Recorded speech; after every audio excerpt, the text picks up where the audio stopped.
Assalamualaikum warahmatullahi wabarakatuh. Selamat bertemu kembali di pembahasan tentang pajak penghasilan pasal 25. Oke, seperti yang sudah saya jelaskan di penjelasan sebelumnya, bahwa PPh pasal 25 ini merupakan penjelasan untuk pertemuan kali ini. Nah, kenapa PPh pasal 25 ini ada di pertemuan yang pertemuan terakhir gitu ya. Nah, karena berkaitan dengan pajak-pajak yang lainnya. Jadi pajak-pajak yang sebelumnya kita pelajari itu sangat berhubungan dengan PPh pasal 25. Jadi kita harus tahu terlebih dahulu seperti pajak pasal 21, 22, 23, 24 karena itu berkaitan dengan PPh pasal 25 ini. Oke, untuk lebih jelasnya kita langsung saja ke pembahasan berkaitan dengan pajak penghasilan pasal 25.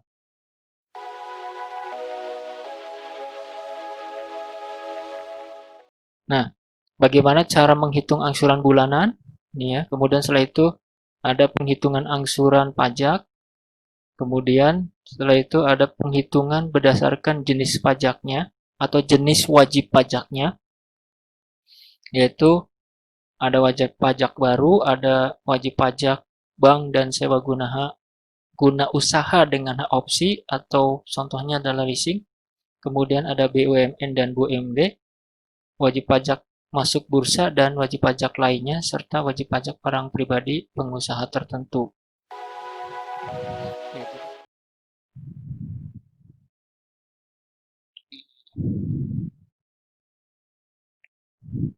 Adalah angsuran PPh yang harus dibayar sendiri oleh wajib pajak untuk setiap bulan dalam tahun pajak berjalan. Jadi pengertian dari PPh pasal 25 itu adalah angsuran PPh yang harus dibayar oleh sendiri untuk setiap bulan dalam tahun pajak berjalan.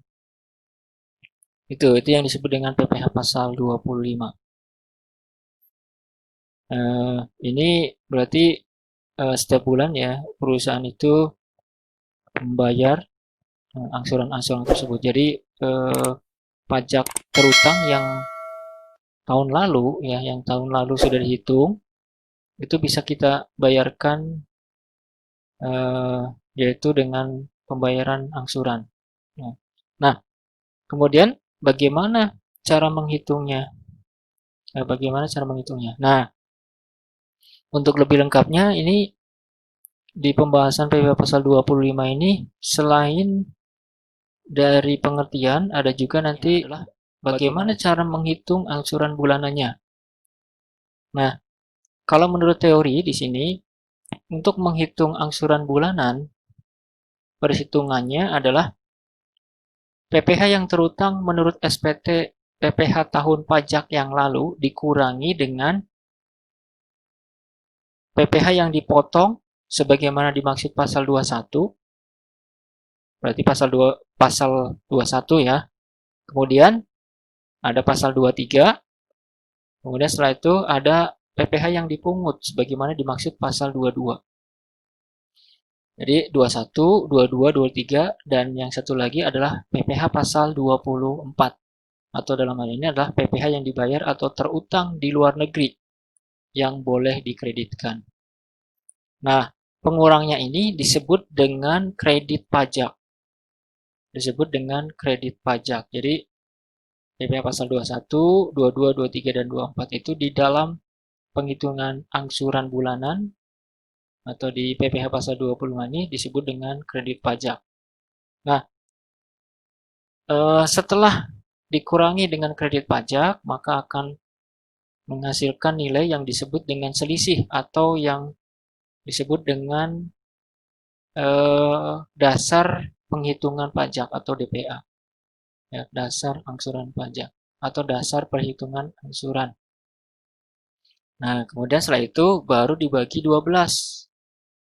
Ya, karena akan dicicil setiap bulannya, jadi dibagi 12 kalau jumlah bulannya itu full 12 bulan atau dibagi dengan banyaknya bulan dalam bagian tahun pajak kalau misalkan tidak full 12 bulan.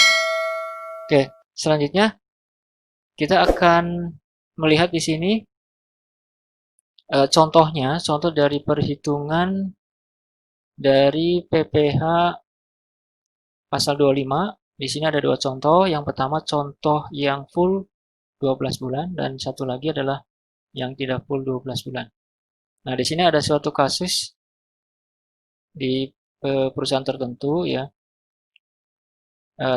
Contohnya seperti ini. Pajak penghasilan yang terutang berdasarkan SPT tahunan PPh tahun 2017 adalah 50 juta. Nah, bagaimana cara menghitung angsuran bulanannya? Nah, cara menghitungnya adalah, jadi sebenarnya ini perhitungan PPh pasal 25 ini kan perhitungan angsuran bulanan yang notabene bahwa data-data tersebut adalah data yang ada di perusahaan. Artinya aktivitas yang ada di perusahaan itu pasti ada aktivitas yang berhubungan dengan aktivitas perusahaan pada umumnya, seperti berkaitan dengan PPh pasal 21, PPh 22, 23, dan 24. Artinya dengan kata lain, dengan sendirinya pasti akan ada perhitungan dari pasal-pasal tersebut. Otomatis di sini nilainya pasti nanti di akhir tahun itu pasti nanti akan diketahui nilai dari masing-masing PPh setiap pasalnya. Nah, contohnya di sini di nilai-nilai yang ada di setiap pasalnya itu diketahui, misalkan di sini PPh pasal 21 15 juta, PPh pasal 22 itu 10 juta, PPh pasal 23 2 juta 500 dan PPh pasal 24 itu 7 juta 500. Nah, itu nilainya contoh dari nilai pengurang. Nah, kemudian pengurang tersebut kita jumlahkan menjadi kredit pajak sehingga menghasilkan 35 juta. Nah, 35 juta ini sebagai pengurang dari PPh terutang tahun 2017. Jadi nanti ini sebenarnya kita akan menghitung angsuran tahun 2018. Nah, sehingga akan menghasilkan dasar penghitungan pajak atau dasar penghitungan angsuran atau yang disebut dengan selisih ya, akan menghasilkan nilai sebesar 15 juta. Nah, kemudian selanjutnya, maka kita menghitung besaran dari angsuran pajaknya. Nah, cara menghitungnya, ya kalau misalkan tadi kita lihat di contoh satu itu full 12 bulan, jadi dengan kata lain untuk menghitung besaran angsuran pajak di tahun 2018 itu dengan membagi 12 dari nilai yang ada di dasar penghitungan angsuran tadi, yaitu 15 juta dibagi dengan 12, sehingga akan menghasilkan nilai sebesar 1.250.000 rupiah.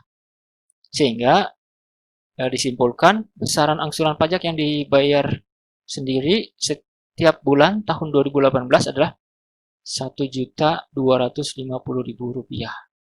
Itu untuk contoh satu. Kemudian yang contoh dua itu jumlah bulannya itu tidak full. Contohnya di sini ada 6 bulan. Jadi dengan kata lain, untuk menghitung angsuran pajaknya itu tidak dibagi lagi 12, tapi dibagi dengan 6 bulan. Sehingga akan menghasilkan angsuran pajaknya di tahun 2018 itu adalah sebesar 2.500.000 rupiah. Itu ya. Jadi ini ada dua contoh seperti itu. Nah, ini adalah cara menghitung angsuran pajak. Jadi seperti itu sebenarnya perhitungannya. Nah, kemudian setelah itu di sini ada pembahasan berkaitan dengan penghitungan angsuran pajak. Jadi angsuran pajak itu diupayakan mendekati dengan jumlah yang akan terutang pada akhir tahun, ya. Jadi di sana itu diupayakan mendekati, ya, diupayakan mendekati. Nah, makanya di sini Dirjen Pajak itu memberi wewenang untuk menyesuaikan penghitungan besarannya angsuran tadi, gitu ya. Yaitu yang pertama, wajib pajak berhak atas kompensasi kerugian. Wajib pajak memperoleh penghasilan tidak teratur, SPT PPh tahun yang lalu disampaikan setelah lewat batas waktu tertentu, WP diberikan perpanjangan jangka waktu penyampaian SPT PPh, wajib pajak membetulkan sendiri SPT PPh yang mengakibatkan angsuran bulan lebih besar dari angsuran bulan sebelum pembetulan, kemudian terjadi perubahan keadaan usaha atau kegiatan wajib pajak. Nah itu, jadi penyesuaiannya itu dari situ. Nah nanti penjelasannya itu bisa dilihat di buku perpajakan karangan Abdul Halim dan kawan-kawan. Nah kemudian setelah itu, pembahasan selanjutnya ini berkaitan dengan penghitungan PPh pasal 25 berkaitan dengan jenis wajib pajaknya. Jadi wajib pajak itu kan jenisnya itu ada bermacam-macam, seperti wajib pajak baru, kemudian ada wajib pajak bank dan sewa guna usaha dengan hak opsi, kemudian ada BUMN dan BUMD, kemudian ada wajib pajak masuk bursa dan wajib pajak lainnya, kemudian ada wajib pajak orang pribadi pengusaha tertentu. Nah itu adalah jenis-jenis dari wajib pajaknya. Jadi nanti ini sebagai keterangan saja ya berkaitan dengan jenis-jenis wajib pajaknya. Tapi sebagai kesimpulan untuk PPh pasal 25 itu di perhitungannya itu ada di perhitungan untuk wajib pajak orang pribadi dan badan. Ya, intinya seperti itu. Oke, mungkin sekian dulu penjelasan berkaitan dengan PPh pasal 25 ini. Nah, nanti apabila ada yang kurang jelas, nanti Anda bisa mengajukan pertanyaan di komen di bawah ini, karena nanti ini akan di-upload di YouTube. Nah, kemudian setelah itu, jangan lupa ya, di like, share, subscribe, dan aktifkan tanda loncengnya, karena nanti untuk perkuliahan berkaitan dengan pajak ini nanti akan saya upload materinya di channel YouTube saya, yaitu channel YouTube official. Mungkin segitu saja video kali ini berkaitan dengan PPh pasal 25. Sekian, terima kasih atas perhatiannya. Kita nanti menunggu video selanjutnya di kesempatan lain. Terima kasih. Assalamualaikum warahmatullahi wabarakatuh. Thank you for watching.